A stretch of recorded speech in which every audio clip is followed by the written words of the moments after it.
Welcome to Spirits in the Theater. Today we're talking about the movie Abominable.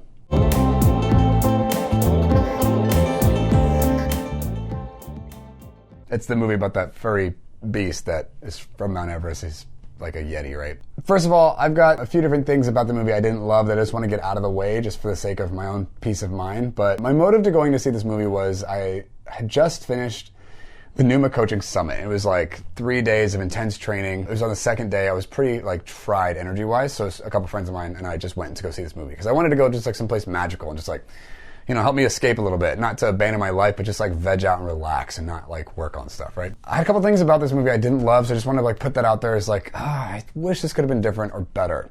First of all, the relationships between the characters going on the journey together, I didn't really understand. It was like, you understood one of them was a cousin with the other, but you didn't understand like why they were together, why they had certain things against each other, or what was going on. Like, it was hard to get on board, so I couldn't really care about the drama as much because I didn't feel like I was part of it. So that I don't think they did very well, which was a bummer. There wasn't a lot of character development. So you watch these characters go on this journey with Everest, the Yeti, and they spend a lot of time like looking at emotional stuff and like trying to paint a picture of this is emotional, this girl's having all these problems, but I didn't feel as an audience member connected to what she was going through. I don't think that picture was painted very well. I don't think they brought us along the way. So that really like detracted from my ability to celebrate her journey as much. It was like, I think there's definitely a couple moments where I could have cried and I didn't because I wasn't there, you know? And it's not for a lack of value or not because I didn't want to be there. I think that legitimately the storytelling was lacking in that area. And then the villain in this movie like snaps out of nowhere. You're like, oh, this person's the bad guy. And they go from being like kind of devious and manipulative that you don't know they're doing that to all of a sudden just being psychotic and like out of control, and their hair gets crazy, and it just was like an overnight turn. You're like, whoa, that's like a Jurassic Sharp left, you know? And their motive wasn't super clear, so you're not really sure that you're even scared of this person and what they're trying to accomplish and what to anticipate. Like, I didn't feel super invested in the villain either, so I had trouble like even caring what was going to happen, which was such a bummer, you know? Like, you don't want that to happen in your story, and so that was like really difficult to try and get past. I couldn't get there. So that being said, I'm not here to be negative and complain about this stuff. I think those things are legitimate, like, shortcomings of the movie. But there are also a lot of really cool things about this movie. First of all, there are 2 scenes visually that I really enjoyed. I guess 3 if I'm counting them.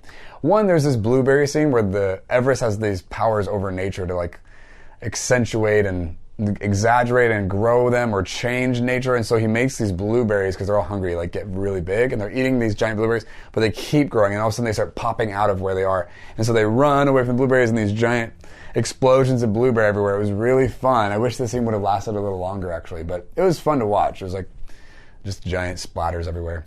There's another scene where he's in a boat with them and they're like going on this field, like this yellow field of flowers, and he like makes the field turn into a giant wave, and the wave gets huge. And I'm like, and I felt really dwarfed in the moment, which was cool.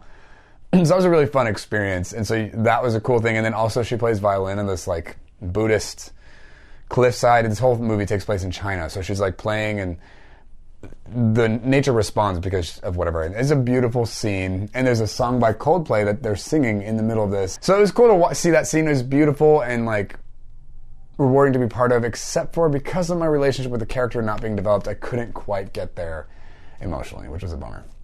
But it was beautiful.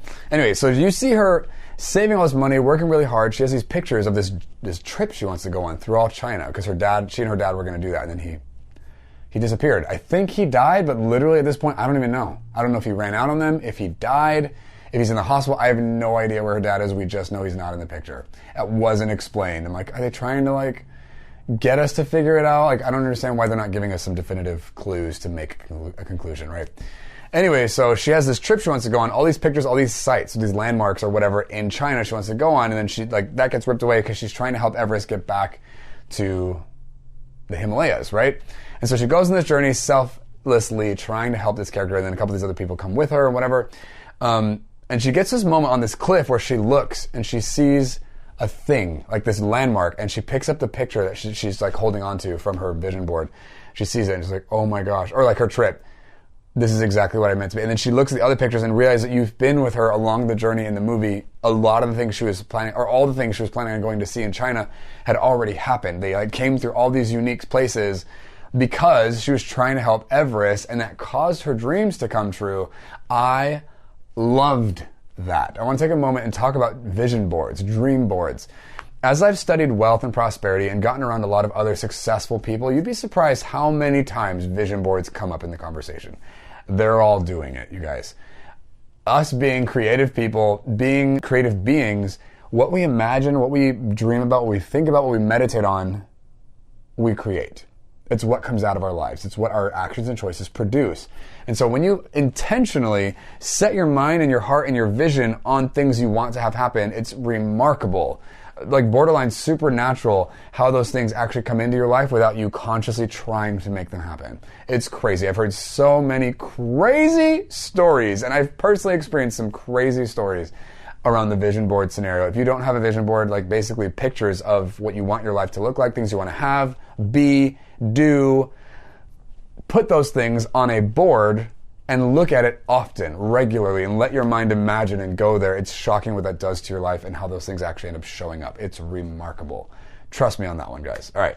I love the idea and the story here where the character, I think her name is Yi or something, she goes on a journey to help Everest, and while she's helping him, her dreams come true.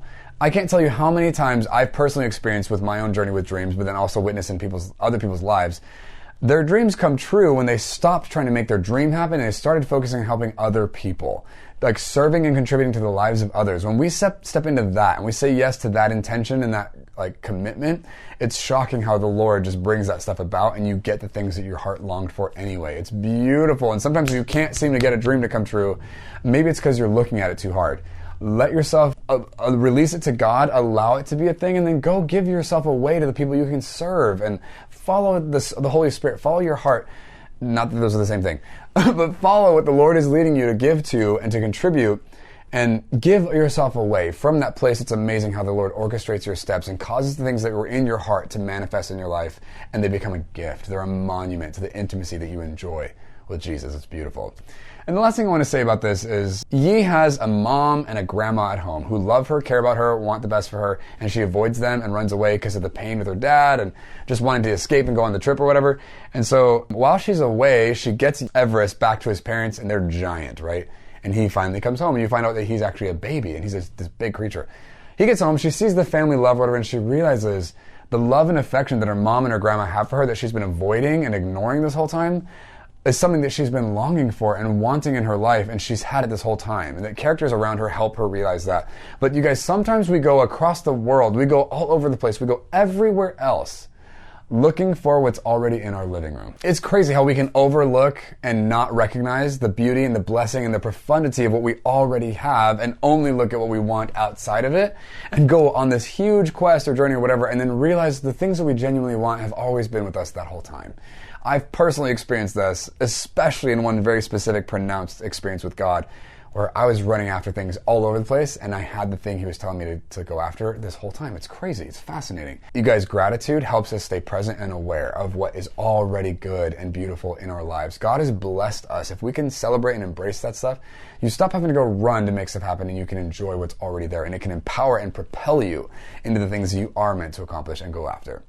And remember, guys, when you're watching a movie, you're never alone. Like, comment, subscribe, hit that bell button to get notifications of these videos. Have you seen Abominable? What were your thoughts? Do you think I'm being too harsh? Like, are the characters actually, like, were they spelled out great? Did their development go great? Like, I would love to hear your thoughts. And what are some other things that you loved or enjoyed or saw from the movie that I didn't mention in this episode? Would love to hear that. Put them in the comments below.